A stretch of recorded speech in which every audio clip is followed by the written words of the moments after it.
Continuamos con la revista informativa Hola Mundo. Aquí ya en nuestra cabina informativa se encuentra Carlos Romo. En el segmento de entrevistas vamos a conversar acerca sobre el Día de los Trabajadores y cuáles son los problemas y los retos en este país en torno al trabajo. Bienvenido, Carlos. Muchas gracias, Amandita. Un cordial saludo a todos los que nos escuchan y nos ven en las redes sociales. Carlos, nosotros quisiéramos un poco conversar contigo acerca de las causas del aumento del desempleo aquí en este país. Bueno, las causas son muchas, ¿no? Muchísimas las causas. Y una de esas es también la falta de la inversión dentro del sector privado y el sector público. Recordemos también que me gustaría ir mucho más allá en el tema de la celebración del Día del Trabajo, ¿no? El Día del Trabajo es un día universal, porque esto se le celebró en el Congreso de la Segunda Internacional en París, en el año de 1889. Desde ahí partió la celebración del Día del Trabajo, en honor a las muertes que se causaron en Chicago. Entonces, el Día del Trabajo que lo pasamos el día de ayer, no es un día cualquiera, es un día de lucha, es un día de reivindicación de los derechos de los trabajadores. Y también es un día en las actuales condiciones sociales en las que vivimos. Es un día en la que los trabajadores también tienen una obligación, sea con el patrono, si es privado, o si es público, con el patrono que es todo el pueblo ecuatoriano. Entonces, es un día muy especial, yo creo, para toda la humanidad, para todo el planeta, porque es uno de los pocos días que sí se celebra en muchos países del globo terráqueo, ¿no? Volviendo a las causas del trabajo. Bueno, el trabajo primero tiene que tener dignidad. El ser humano tiene que tener un trabajo con dignidad.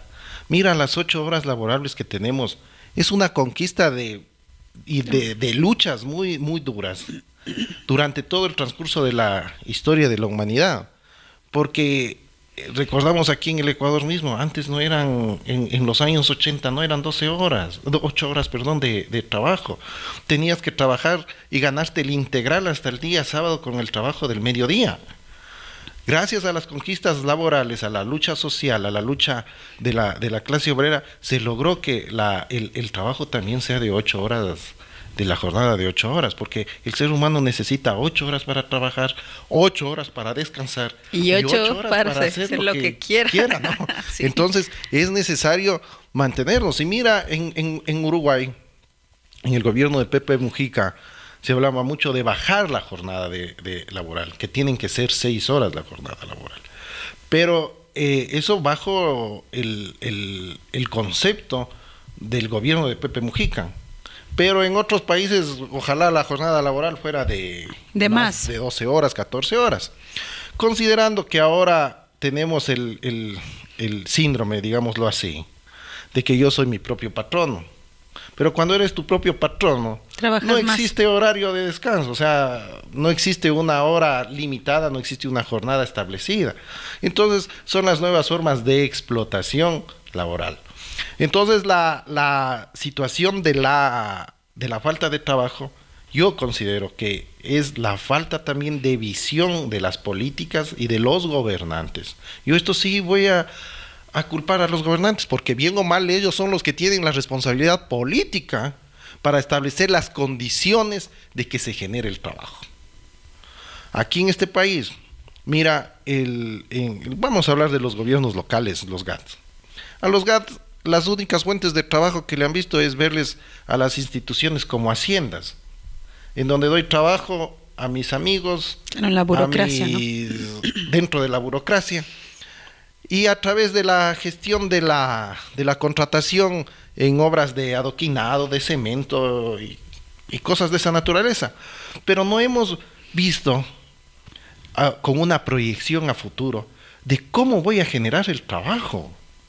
Aquí nos está pensando cómo vamos a generar el empleo a unos 50, 20 años. El adoquín y el cemento son momentáneos. se genera la fuente de trabajo, va el obrero, va la persona el transportista, etcétera, etcétera. Pero se acabó la obra, se acabó el trabajo. Y vuelve la gente al punto inicial de donde partió.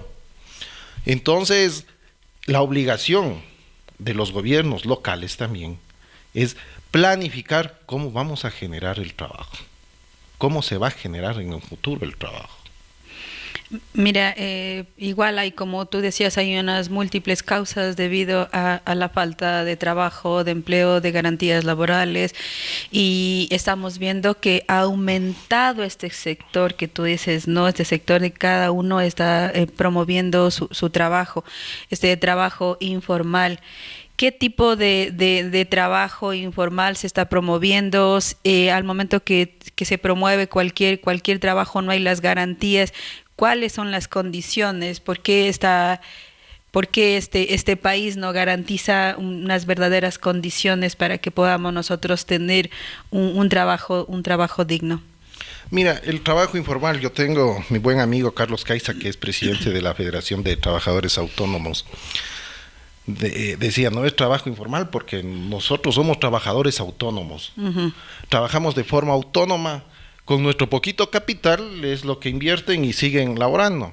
Yo creo que en este año se dio un avance fundamental en generar la ley de los trabajadores autónomos, porque el pobre trabajador autónomo ha sido perseguido como delincuente. Y este trabajo autónomo o informal, como lo llaman, es fruto de una desigualdad social, porque la gente a veces no tiene todas las mismas oportunidades, y al no tener las mismas oportunidades, te toca buscar de una u otra forma cómo llevar el pan a tu casa, a tu hogar, y la gente comienza a tener esta forma de trabajar, pero lamentablemente son víctimas de la persecución de los municipales en estos casos, ¿no? Podemos ver en la ciudad de Guayaquil cómo les apaleaban la policía municipal a los vendedores informales, les decomisan, les tratan como a unos delincuentes de alta peligrosidad. Entonces, eso es, lamentablemente, sí es un terrible crimen y una ofensa a esta clase trabajadora que es también el aparato productivo de este país. Pero ese tipo de trabajo que tú estás diciendo es un trabajo, digamos, que no es informal, que es formal, que es autónomo.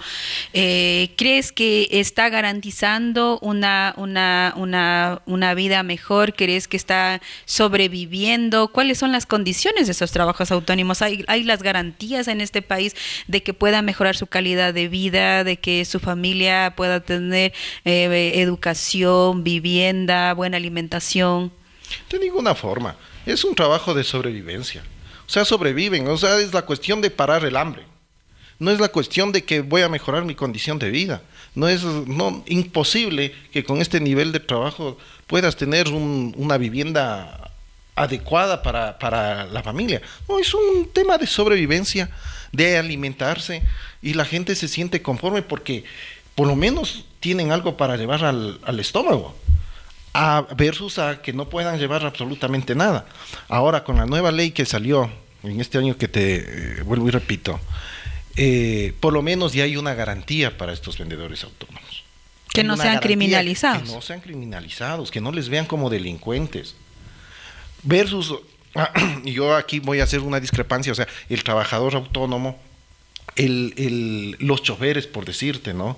Los choferes trabajan más de 12 horas al día, y alguna vez que nos ha tocado viajar de Ibarra a Guayaquil, vemos que el mismo conductor se sube en Ibarra y va a terminar en Guayaquil con 12 horas en la noche de trabajo. Vemos mucha gente, los estibadores de los mercados, los estibadores de las bodegas de granos. ¿Quién se ha preocupado por esa gente? ¿A quién de las autoridades locales o nacionales se está preocupando por dar el bienestar y salud a esas personas?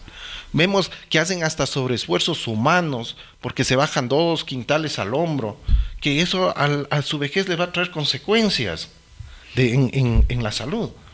¿Quién se ha preocupado de esa situación? Absolutamente nadie. Nadie en este país, ni en este año, ni en este gobierno, ni en los gobiernos anteriores, se han preocupado por ver el bienestar de estas personas.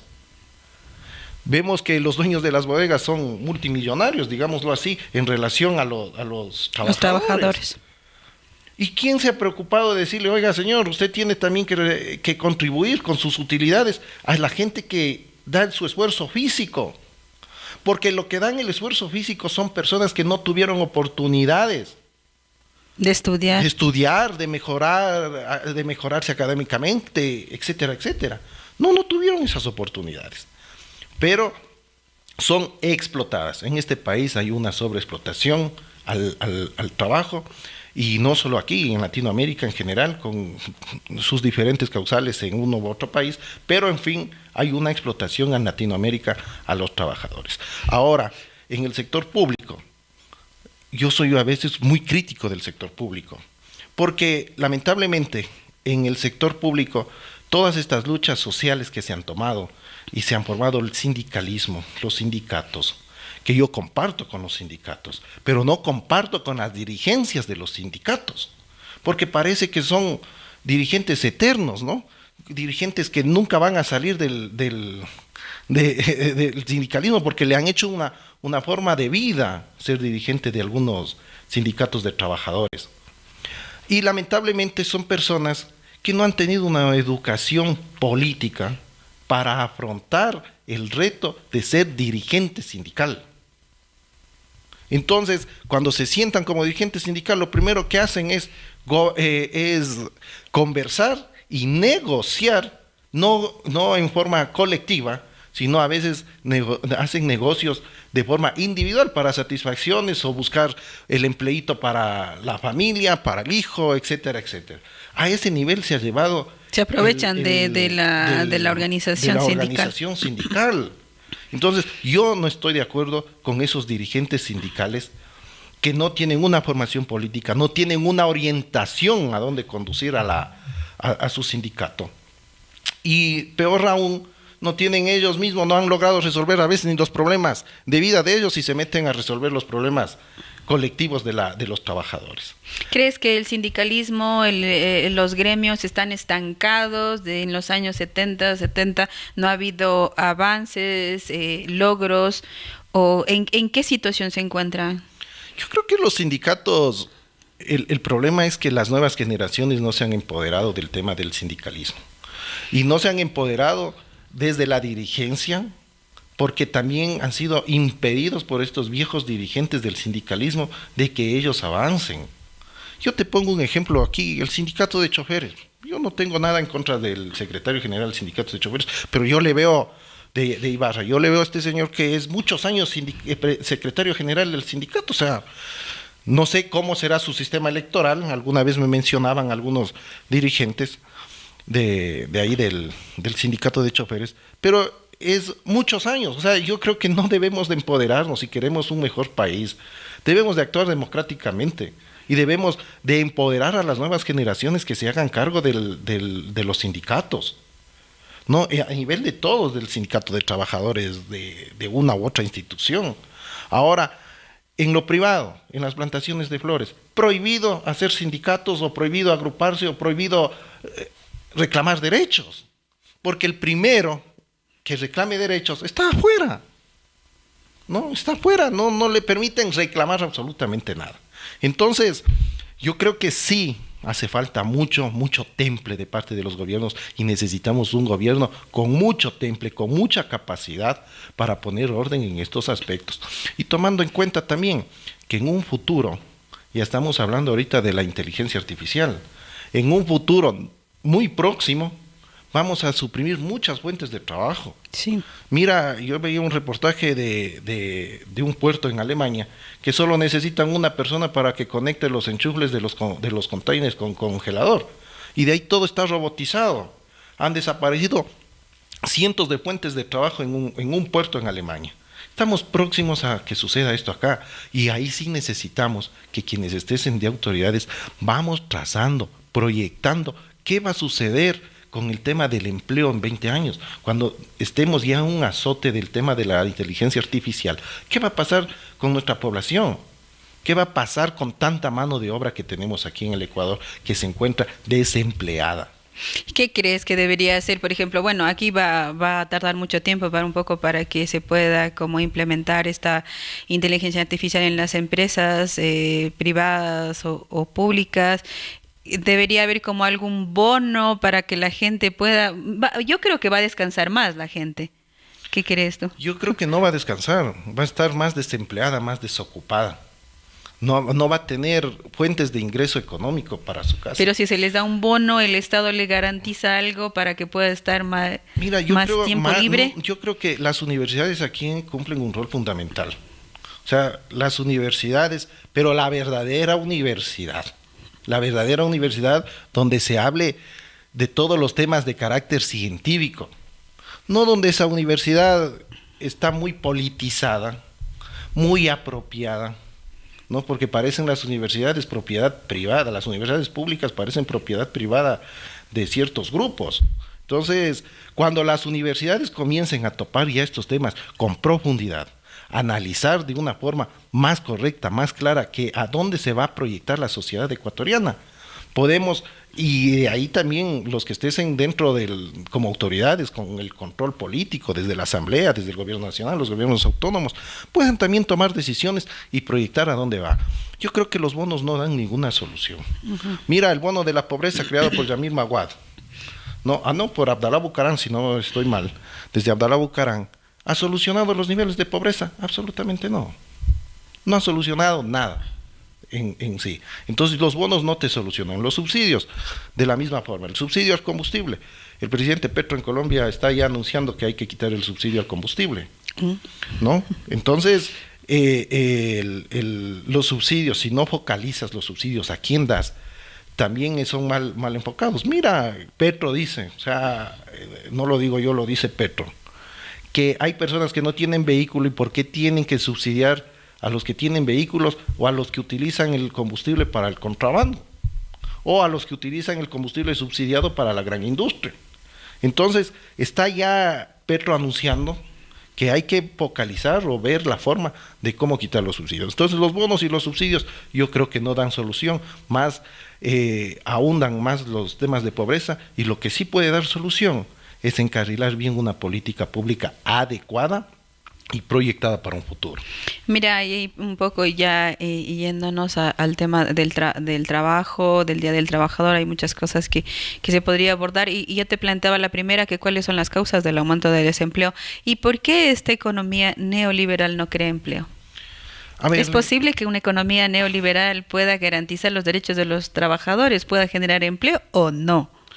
A ver, yo ahí le veo desde otro enfoque, ¿no? Yo creo que el neoliberalismo es algo medio criminal, ¿no? Porque te azota, te explota y te maltrata al ser humano. Pero si hay una sociedad más organizada, más coherente, se puede evadir también estas cosas. Porque bien o mal el neoliberalismo está dentro de un proceso electoral, ¿no? Porque nosotros elegimos a alguien y al que le elegimos es en qué nivel le implementa el neoliberalismo. Porque aquí en el Ecuador siempre ha habido el neoliberalismo, desde la implementación del neoliberalismo existe. Como vuelvo y repito, en la empresa privada nunca se planteó, nunca se modificó el tema del sindicalismo en las empresas privadas. O sea, el neoliberalismo siempre ha estado presente. No hay que engañarnos en eso. Pero sí la sociedad comienza a organizarse y a organizarse críticamente. Sí podemos combatir este tema del maltrato dentro del neoliberalismo, y hay países que lo han hecho. Singapur. ¿Cómo, por ejemplo? Singapur. O sea, Singapur es una potencia. Primero, ¿cómo llegó a ser una potencia un país que estaba en el tercer mundo? Primero, teniendo orden político. Y segundo, garantizando también los derechos de las personas y las obligaciones que tienen las personas. Entonces, en el tema, yo te decía, en el tema del servicio público, cuando tú vas a una institución pública, tienes que hacer un trámite, pero horroroso, es una odisea hacer un trámite en un municipio. Y no es que te atienden bien, te atienden de lo peor en el sector público, ¿no? Entonces, ahí yo creo que sí, también hay que ajustar las tuercas en este sector, en el sector público, y reformar la ley, porque no podemos que en nombre de en garantía de un nombramiento, la gente comience a hacer que me importista y no me importa, venga quien venga, porque llueva o no llueva, cobro mi mensual y ya se acabó el problema. Hay ciertos que no hay compromiso de los trabajadores también, tiene ¿no? que haber o un también compromiso, el servicio público. Yo creo tiene que también se cansa la gente estar 30 años en la misma actividad, o sea, al final termina. O te haces un maestro o te cansas en ese sentido, ¿no? Mira, yo en Estados Unidos, los presidentes norteamericanos, la mayoría han sido mayores de 60 años. Entonces, yo creo que hay que copiar también estas cosas de los gringos, ¿no? Y en los gringos, los gerentes de las grandes empresas son adultos. Son adultos, porque ya han transitado mucho en el trajinar.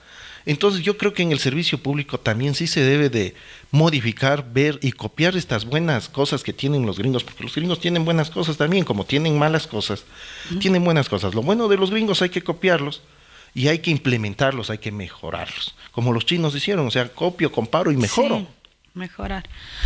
Así es, pues muchísimas gracias, pues Carlos, creo que el tiempo es bastante corto para nosotros lograr entender, profundizar el tema de este día importantísimo, como tú lo has señalado, es un día de conmemoración, de celebración, que implica también nuevos retos en Ecuador y el mundo.